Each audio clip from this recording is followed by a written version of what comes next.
Hello. അപ്പോൾ ഈ കഴുകി കമിഴ്ത്തി വെച്ച് ഈ ചട്ടി കണ്ടപ്പോൾ എനിക്കിന്നൊരാഗ്രഹം കേട്ടോ, ഒരു ചട്ടിച്ചോറ് കഴിച്ചാലോ എന്ന്. കുറേ നാളായിട്ടുള്ളൊരു ആഗ്രഹമാണ്. അപ്പോൾ ഇന്ന് കുറച്ചധികം വിഭവങ്ങളൊക്കെ ഉണ്ടായിരുന്നു. അപ്പോൾ അതെല്ലാം കൂടെ വെച്ചിട്ട് ഒരു ചട്ടിച്ചോറാക്കാമെന്ന് വിചാരിച്ചു. അപ്പോൾ അതേ ഞാൻ ചട്ടിയിലേക്ക് ചോറ് ഇട്ട് കൊടുക്കുന്നുണ്ട് കേട്ടോ. ചോറ് കുറച്ച് അധികം വെച്ച് കൊടുക്കുന്നുണ്ട്. എനിക്ക് മാത്രമല്ല, ഞങ്ങൾ 2-3 പേരുണ്ട് കേട്ടോ. ഞങ്ങൾക്ക് എല്ലാവർക്കും കൂടെ വേണ്ടിയിട്ടാണ്. അപ്പോൾ അതേ ചോറിൻ്റെ കൂടെ ഫസ്റ്റ് വെച്ച് കൊടുക്കുന്നത് അവിയലാണ് കേട്ടോ. അവിയൽ ഇട്ട് കൊടുക്കുന്നുണ്ട്.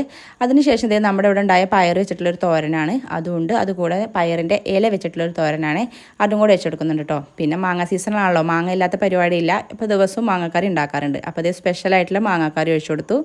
പിന്നെ അടിപൊളിയായിട്ടുള്ള നമ്മുടെ മോരുകറിയും കൂടെ ഒഴിച്ചു കൊടുക്കുന്നുണ്ട് കേട്ടോ. പിന്നെ ഇതാ വെച്ച് കൊടുക്കുന്നത് അമ്മ നല്ല കുടംപുളി ഇട്ട് മത്തിക്കറി വെച്ചിട്ടുണ്ടായിരുന്നു, അതും കുറച്ച് വെച്ച് കൊടുത്തിട്ടുണ്ട്. പിന്നെ ഒരു പപ്പടം, പിന്നെ അതേ മാങ്ങ ഉപ്പിലിട്ടത്, അതുപോലെ മാങ്ങയുടെ അച്ചാർ, പിന്നെ ഇട്ട് കൊടുക്കുന്നത് ഒരു മുട്ടയും കൂടെ ഉണ്ട് കേട്ടോ. അപ്പോൾ അതേ എല്ലാം കൂടെ ആയിട്ട് ചട്ടി നിറഞ്ഞിട്ടുണ്ട്. ഇപ്പോൾ ചോറ് കാണുന്നില്ലല്ലേ, ചട്ടി മാത്രമേ ഉള്ളൂ. അപ്പോൾ അതേ അടിപൊളിയായിട്ടുള്ള നമ്മുടെ ചട്ടിച്ചോറ് ഞാൻ കഴിക്കുകയാണ് കേട്ടോ. ഞാൻ കഴിച്ചുകൊണ്ടിരിക്കുകയാണ്. നല്ല അടിപൊളിയാണ്, നല്ല ടേസ്റ്റ് ഉണ്ടായിരുന്നു കേട്ടോ ചോറ്. അപ്പോൾ അത് എൻ്റെ ക്യാമറമാന് മുന്നിൽ നോക്കിയിട്ട് വായിൽ വെള്ളം വന്ന് പിടുത്തം വിട്ട് നിൽക്കുകയാണ് കേട്ടോ. അപ്പോൾ അധികം നേരം എനിക്കിത് കഴിച്ചുകൊണ്ടിരിക്കാൻ പറ്റില്ല, അവർക്ക് കൂടെ കൊടുക്കണം.